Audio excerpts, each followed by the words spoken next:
تا فردا میخوان عکس عروس مادا قدیمی هم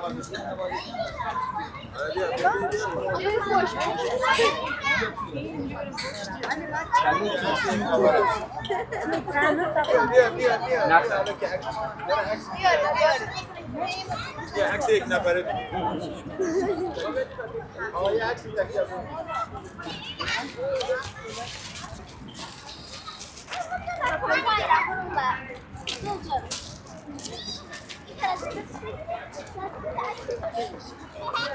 هشتیده کم تبتیل خلجی میرسه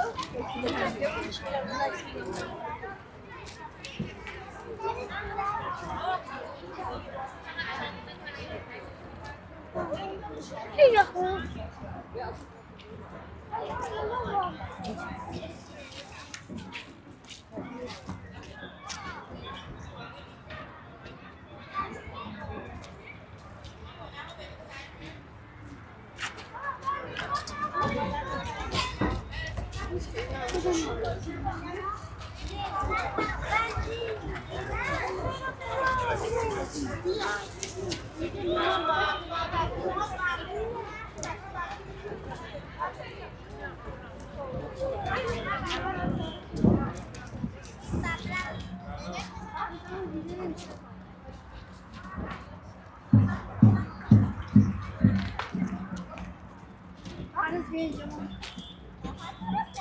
مارال ببینیم چی؟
خوشگل پر انرژی براش بزنید چه موقع اینجا نشستید بریم ببینیم چیکار میخواد بکنه آقای گلمون.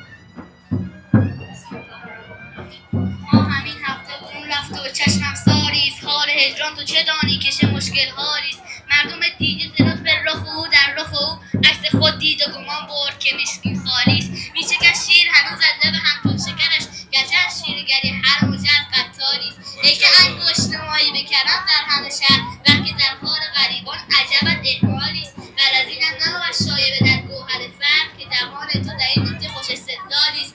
مژه دادن که بر ما گذری خواهی کرد نیت خیر مگردان که مبارک فالیست. کوه حمده و فراق به چه حالت بکشن حافظ خسته که از نان چرخ چنانیست. باریکلا به افتخارش یه دست خوشگل و زیبا بزنید.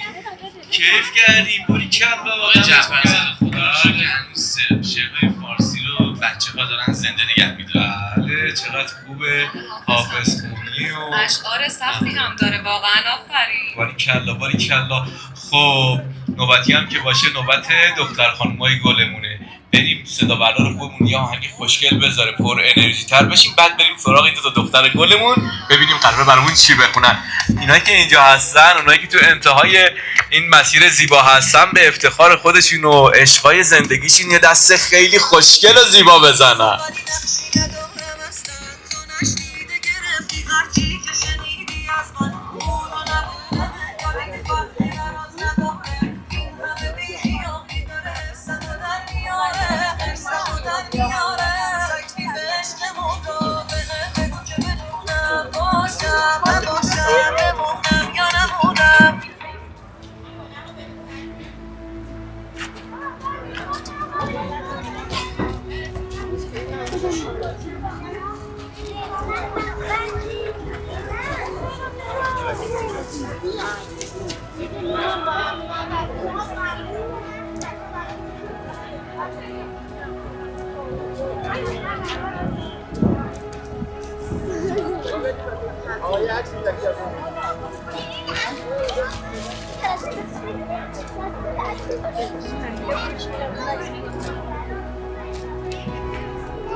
بابات کجاست؟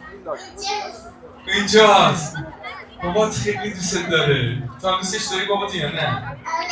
چند تا؟ یکی فقط دوست داره. مامان نه چند تا دوست داری؟ یکی. دوست داری چند تا زن بگیری وقتی بزرگ شدی؟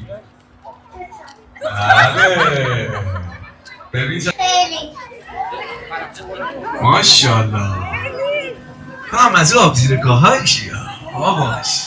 خب هیچ فکر کنم بیشتر از دوتا بوده. آره خیلی. همون یکی رو دوست داشته باشه گلم؟ باشه پسرمون راضی شد. خب چی بلدی بخونی برامون محمد رضا؟ چی بلدی بخونی؟ خب ببینم چی بلدی بخونی؟ سر کار گذاشتی ما رو یاره. هیچی. خب همینجا هستی پیش من یا میخوای بری؟ کجا بری؟ سحری درست کردیم. بابات هست اینجا. نمیشه بری باش همینجا. دست بزنیم براش الهی بگردم. یکی دیگه هم اومد از این کوچولوها. خب آقایون هم آماده باشن یک مسابقه همینجوری بذاریم با اجازه تهیه کننده خوب برنامه‌مون. خاطر شما خوبه؟ اسم شما چیه؟ بله ما بزرگت کجاست؟ فرهان این آقا آب هسته؟ آقای صدا بردار کنیم. خب برو ببینم چیه.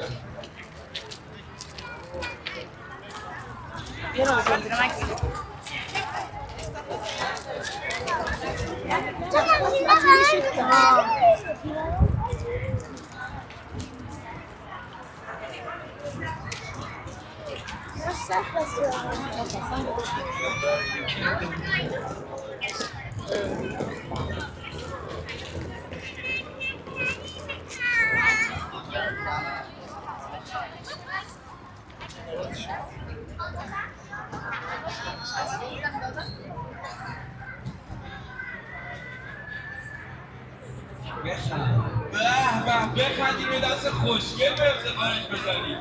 آقا میخواد از عدد 13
بریم تو مشهد.